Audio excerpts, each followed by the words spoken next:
Welcome back, MTG Joe here. Today we're looking at the best decks in standard best of one on MTG Arena. We're going to do a metagame breakdown to provide a tier list in terms of the top performing decks as well as the most played decks, give you kind of an idea of what's happening. And make sure to tune in till the end of the video because this week I found some spicy decks. They are some weird ones, they are some wild ones, but some folks have gone to Mythic with some crazy brews. So make sure to stay to the end of the video and we'll cover those. As always, we get the data from Untapped.gg, what you see on the screen, companion tool that runs alongside Arena's client, aggregates user win rates, gives us a whole bunch of cool stats that you can use. If you want to use Untapped, link is in the video description down below. I will paste all these deck lists as well in the video description so you can copy paste to your heart's content. So we're going to start off with popularity of the day, and then we will go into the individual deck lists and then kind of look at that. As always, a popular deck doesn't necessarily correlate to the highest win rate deck, but it kind of gives you an idea of the distribution of decks being played. With that said, just a reminder, if you are looking for some gameplay, I'm slowly trying to get through as many of these as possible. We do have a gameplay on the Rabbits deck. We have it on the Lizards deck. And then I did try out Grixis Ral that was doing good in best of 3. It's okay in best of 1. It can be a little clunky at times, but if you're just looking for something a little bit different, that video is up as well. So let's jump into it. So if we're looking Platinum to Mythic, it's about 16% Rakdos Aggro, which is mono red fling. We have Rabbits at about 10, mono red at about 10, Bats at about 5. If we kind of compare that and move just up to Mythic, Rakdos goes up to 18%, Rabbits at 8, mono red at 7.5, Bats at 5. Then we have some kind of various control decks. The Lizards deck's about 4, the discard deck's about 4, kind of wrapping up. So all in all, it's kind of a vying for top spot between Rakdos and Selesnya Rabbits in terms of the most played deck. For today, we are going to be focusing on Mythic to Mythic rank. We have 75,000 games in the played. We have a 100 match cap. So some decks may not show up in the 100 cap if there's just not the volume of games. But we try to cover some of the top ones with like individual user decks, stuff like that as well. So highest win rate deck is Selesnya Rabbits at 67%. So there's a couple different variations with the deck. Having played this, I will say that the fling matchup can be a little difficult. You don't have like a huge amount of interaction. You're basically just trying to overrun them. So if you get the good start, you're basically racing them in that case. In the version I was playing Elspeth Smite in 2 case. I would probably just play the full Elspeth Smite. This version here, so you have like Paw Patch Recruits, a Season Warren Guard, Valley Might Caller. So really good 1-drops that scale as you kind of play out more things. The Burrow Guard Mentor can get bigger as you have more things out. Valley Quest Caller helps set up your future draws and is a Lord. Phineas can let you put power onto the board without having to further commit.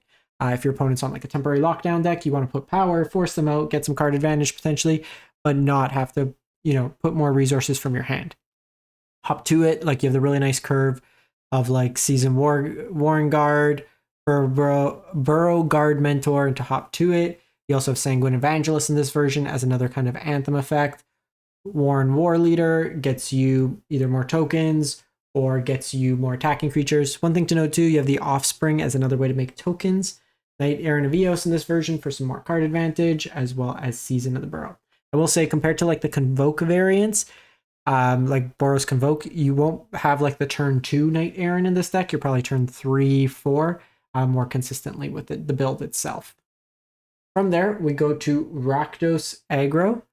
So this is the mono red fling deck. So this one's at 65%. So the core of this deck is you're playing out like the Scamps and the Heartfire Heroes, things that when they die, they deal damage equal to their power. You then fling with the Burn Together ability of Callous Sellsword, so it kind of doubles up that damage that you would normally be doing. The Scamp upon damage can also sacrifice itself. Dreadmaw's Ire, Felonious Rage, Bane Splitter, Monstrous Rage always pump up your team. Then you have Swift Spears, Slick Shots, and then kind of the other prowess threats in there. Blazing Crescendo is another card advantage engine in the deck. From there, we go to mono red aggro. So similarities to these lists, however, some differences. This one's at 60%. So this one's kind of a mouse sub-theme. Manifold Mouse in here, which can basically is Embercleave Mouse. You can choose a mouse you control. It gets either double strike or trample at the beginning of combat. If you offspring it, you get both those abilities. One thing, I was playing this deck a bit. I'm 4-1 with it. Not a huge sample, but just I was playing around with it here and there. I cut the Demonic Ruckus just for Might of the Meek. I found it to be more effective. Just being able to have more 1-mana spells that just kind of churn through. You get the trample effect still. There's too many times I found with the Ruckus where you draw it, but it's a 2-mana spell, so it's hard to kind of chain multiple things together. You can plot it and kind of set up a big turn, but at the same time, you're kind of racing a lot of the decks, so you do want to put some pressure on your opponent.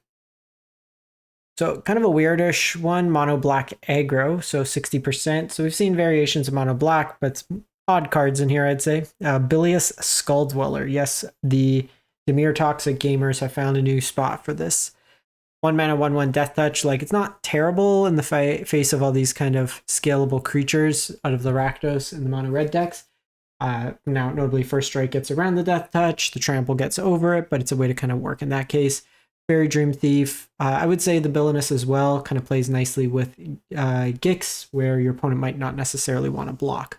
A lot of removal, go for the throat, edicts, cut downs, creatures in here, skitters, some Lilianas, kind of your top end Shellys, a Virtue, Alcazat. So collection of cards. Would probably say you probably want at least 1 to 2 more lands in this build as well. Probably cut the Lord Skitter, play a couple more. Probably just want Fountain Port over some of these. Just draws you some cards, makes you some tokens, better than Mishra's Foundry in this list.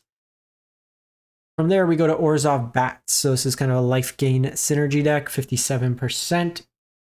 Now, there's some cool lines here. So Lunar Convocation cares about you losing life, similar with Essence Chandler. They both have gain life, lose life conditions. So you can achieve that through your mana base using Threaten Portal proactively to lose life, or to manually click Cave of Koilos to generate colored mana to lose some life. Case of Uneaten Feast gains you life, Rune Lurker Bat. So basically just a bat tribal sort of synergy deck. Whenever you gain life, each opponent loses life with Starscape Cleric. Gix in here, a bunch of evasive creatures, which work nice to draw you cards. Darkstar Augur is another card advantage engine, as well as Zorlin to kind of be mini Sun Titan to get things back. Moving on, we go to Rakdos Lizards. So it's another deck that featured in a video. Very strong, aggressive deck. There's some games where like I just needed removal, didn't draw it. Needed a creature, drew all removal kind of effects, but the nature best of one. The one thing I did do, I took out Fake Your Own Death. I don't think this card's very good.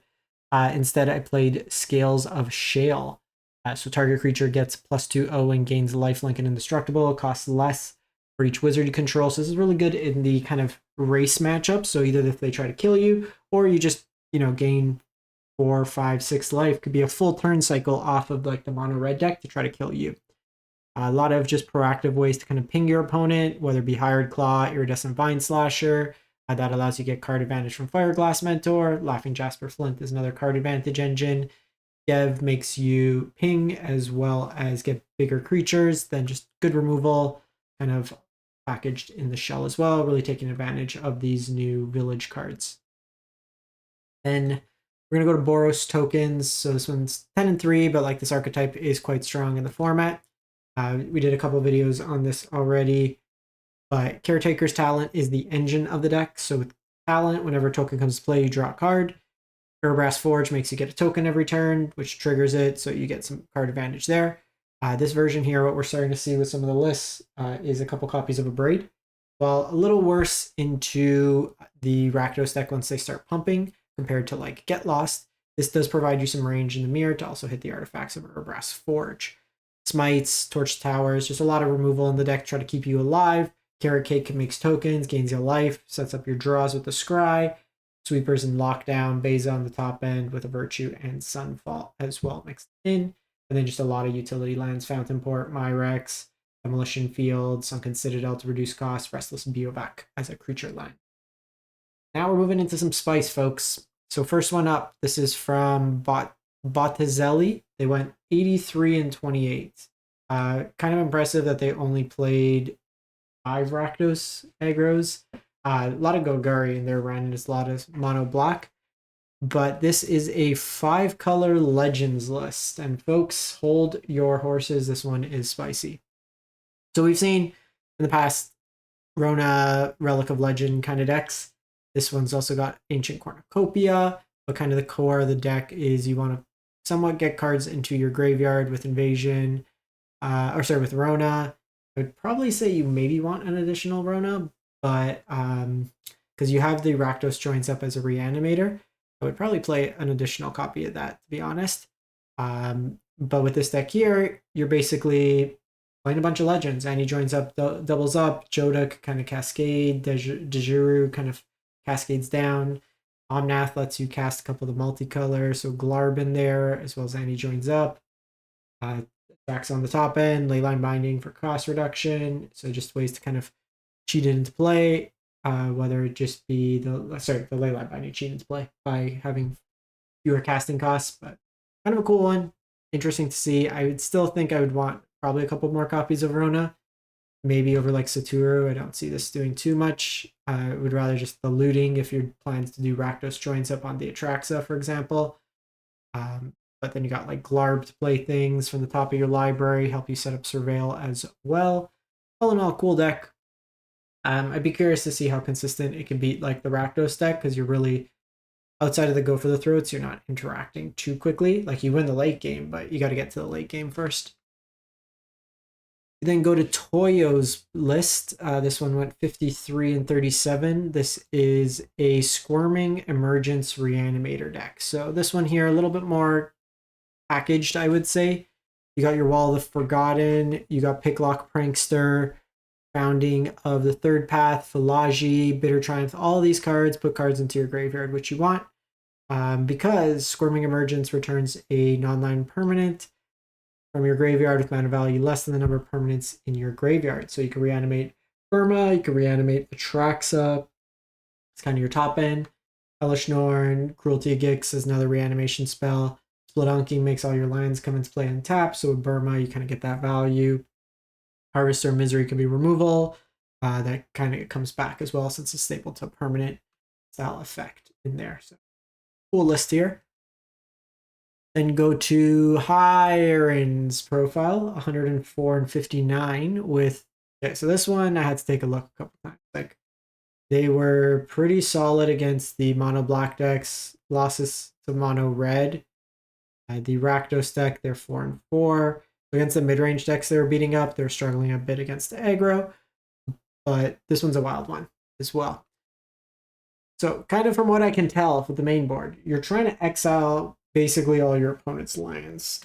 So Virtue of Knowledge comes into play, and if an ability triggers, it triggers an additional time. Panharmonicon.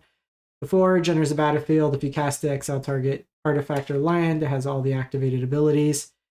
And then you have Brass Tunnel Grinder, which if you've descended a number of times, you could flip it, and whenever you cast permanent, you descend.